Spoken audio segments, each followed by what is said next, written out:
You don't have to come since you're not really part of the family, Rebecca. But I can't just not show up. Well, you can come, but only if you do all the cooking. Okay, I understand. Don't tell David and the others about this, okay? Sure. I'm Rebecca, 37 years old. I married David 3 years ago, and we have a 3-year-old son. We're a family of 3. Every summer we visit David's family, and during Christmas we go to my parents' house. But this year, due to strong requests from my mother-in-law Stacy and sister-in-law Laura, we decided to spend Christmas at David's family home, and started hurried preparations in December. Stacy had been bullying me, and recently told me not to come in a sarcastic tone. However, I couldn't just stay away, so on Christmas Eve, we drove for 2 hours to reach David's family home. We planned to stay for 3 nights, so I packed a large Boston bag with clothes and loaded the car with food and gifts for the stay. Upon arrival, Laura, David's sister, her husband, and daughter were already there. When I entered the house, Stacy and Laura greeted me warmly and seemed genuinely happy to receive the gifts I brought. Then, with a smile, Stacy said, "You must be tired from the long journey." Her kind demeanor, so different from how she behaves when we're alone, sent chills down my spine. Not only Stacy, but Laura too had been cold to me from the start, joining in the bullying. Stacy treated me like I was poor and blatantly said I didn't fit in with her family. Laura often pressured me to get a divorce. I thought about telling David about the bullying many times, but I didn't want to hurt him, so I kept silent. David believes Stacy and Laura are kind-hearted people. Plus, I didn't want to give up this normal life I had.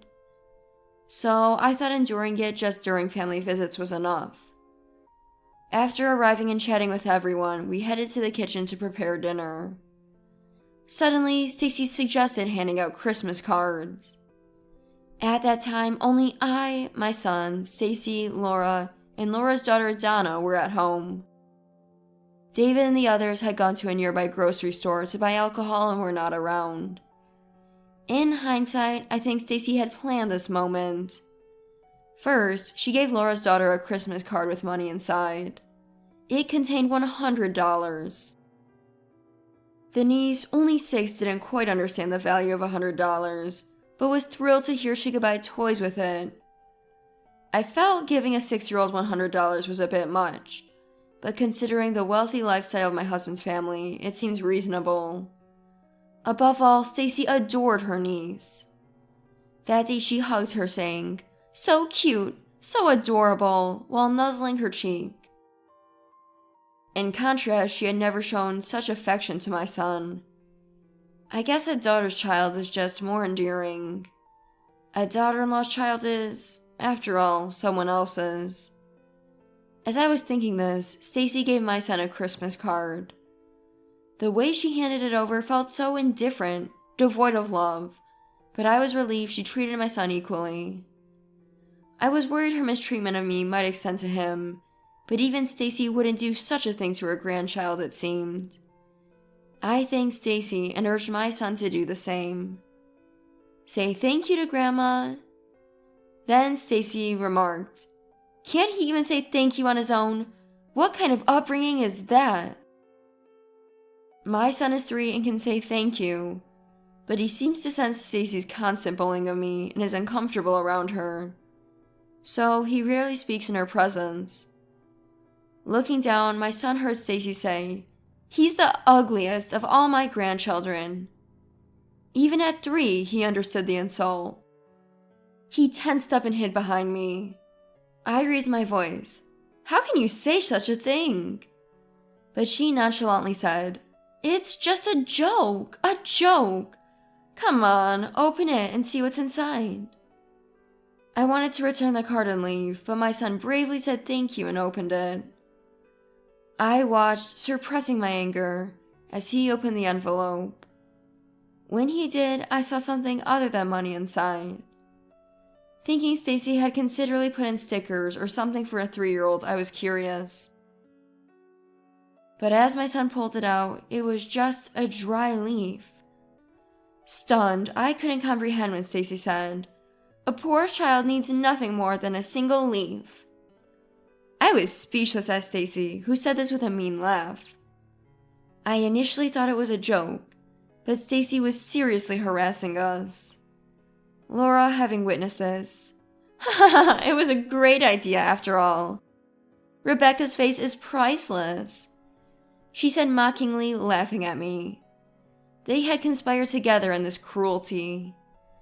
I could endure them mocking me, but doing this to my son was unbearable. I hit my limit and confronted Stacy. "This is too much. If it's just a leaf, we're better off without it." Then Laura, with a devilish face, yelled at me. "Huh? You're saying it's a bother, even though Mom went out of her way to give it to you." Laura's words were echoed by Stacy. "That's right. This is a dry leaf from a tree in my garden that I've lovingly cared for. You should be grateful." Both Stacy and Laura brushed off my concerns, insisting I should be thankful even for a single leaf. "Why are you being so cruel? Have I done something wrong?" "My husband's an accountant and her husband's a doctor. David works at a big corporation too," she said, raising her voice. Laura added, "We're a wealthy family, an elite one. You married David just to get your hands on our family's wealth." Then it clicked. They disliked that I had become part of their elite family circle and were trying to drive me out. Of course I didn't marry David for his money. Hurt by their untrue accusations, I started crying. Seeing me crying and downcast, my niece, who was a bit away, came over concerned. "Aunt Rebecca, are you crying? Are you hurt somewhere?" I thanked my innocent, concerned niece. "No, I'm fine, thank you." Then Laura quickly intervened. "Aunt Rebecca has a stomachache. Come on, let's go. It's almost time for dinner." She whisked my niece away into the living room, seemingly to cover up the situation. Realizing I shouldn't show such a face to my niece or son, I wiped my tears and decided to start preparing the meal. With my niece's arrival, Stacy and Laura stopped their bullying, and I was able to focus on cooking in silence.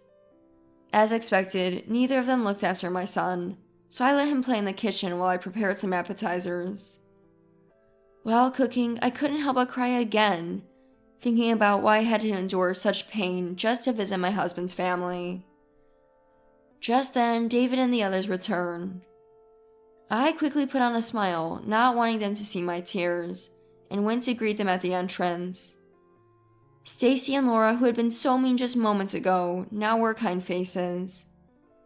Father-in-law Robert and brother-in-law John were utterly unaware of their cruelty, believing them to be kind people.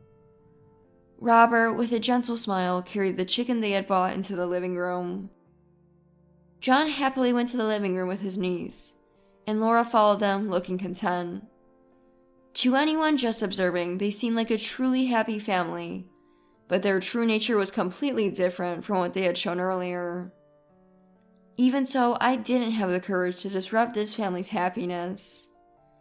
There were more harassments when no one else was looking, but I managed to get through the 3-night stay and return home. Finally, free from that hellish place, I was relaxing in the living room when David asked me, "Did something happen at home? You looked unhappy the whole time."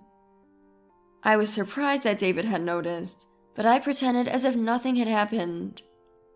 "Really? Nothing's wrong," I said, but David wasn't convinced. I felt a mix of happiness and guilt when I realized David was so concerned about me. I hadn't planned to tell anyone about the abuse from the 2 women, but his kindness made me tear up, and I ended up sharing everything. I told him how they've been making snide remarks since we got married, calling me poor, a thief, urging me to divorce and leave. I even told him about the single dried leaf given as a Christmas gift to our son.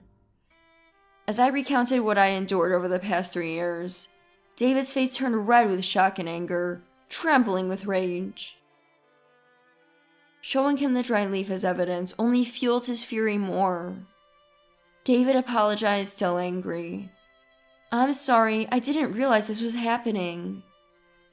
It wasn't his fault, as he didn't know about the bullying. Moreover, I also had been hiding a truth about my family from his family, which was wrong. I guess I can't keep it a secret anymore. Thinking of my son, I realized I had to tell Stacy and the others about my family background. For that, I needed my parents' support.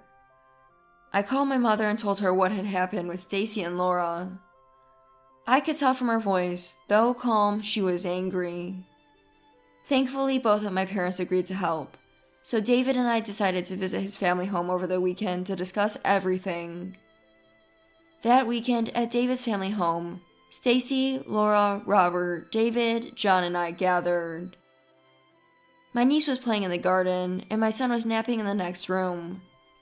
Robert seemed happy that everyone was together again, smiling. Seeing him like that, I felt terribly guilty about what I had to reveal. Sensing my feelings, David started the conversation. "Mom, Laura, I know everything you've done to Rebecca. What's this about?" David's words momentarily surprised them, but they soon feigned ignorance. "What are you talking about?" Stacy said, and Laura joined in. "David, are you just tired?" Despite their efforts to deflect, David shared everything I had been through in front of everyone, even showing the dry leaf and the Christmas card on the table for Robert and John to see. Their faces stiffened gradually. "Is this true?" Robert asked David, incredulous. When David confirmed the truth, Stacy, with a flushed, panicked face, said, "Don't make false accusations without proof." Stacy and Laura, sweating and denying it all, looked increasingly guilty, and even John started to look at Laura with suspicion. Indeed, I hadn't recorded their actions, so the leaf was the only physical evidence. But their panic was evident. Anyone would believe David's account as true. As David pressed on, they became more flustered. Then my niece, who had been playing outside, came into the living room and saw the dry leaf on the table. "Oh, this is what Grandma gave in the Christmas card the other day." My niece's innocent remark struck a blow to Stacy and Laura, who froze in panic. Meanwhile, John and Robert were furious.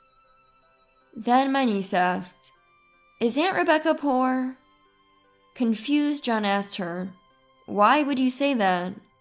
She innocently replied, "Mom and the others said that, and they made Aunt Rebecca cry."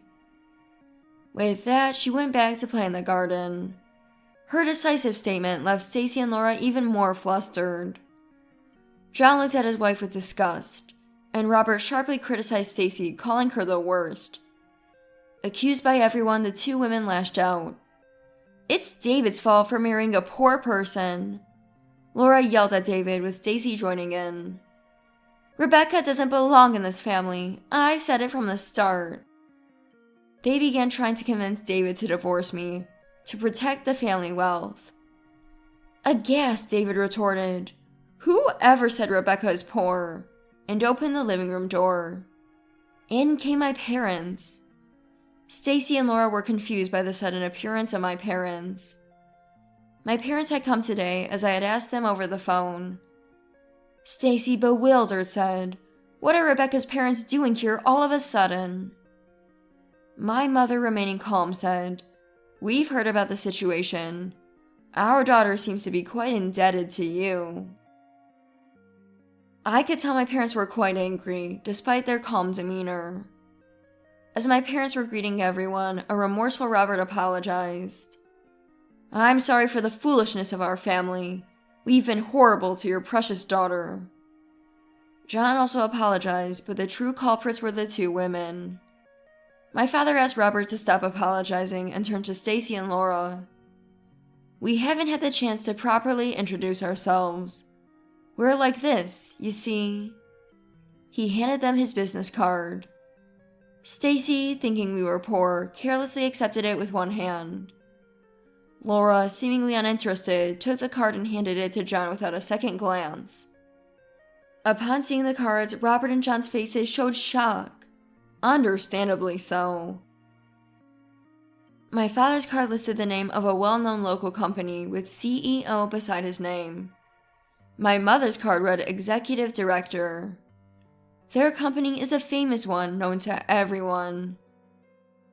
In fact, my family comes from a long line of distinguished lineage, and my parents are the main operators of the company. In other words, far from being poor, my family is super wealthy. Even housewives like Stacy and Laura knew of my parents' company and were speechless with surprise.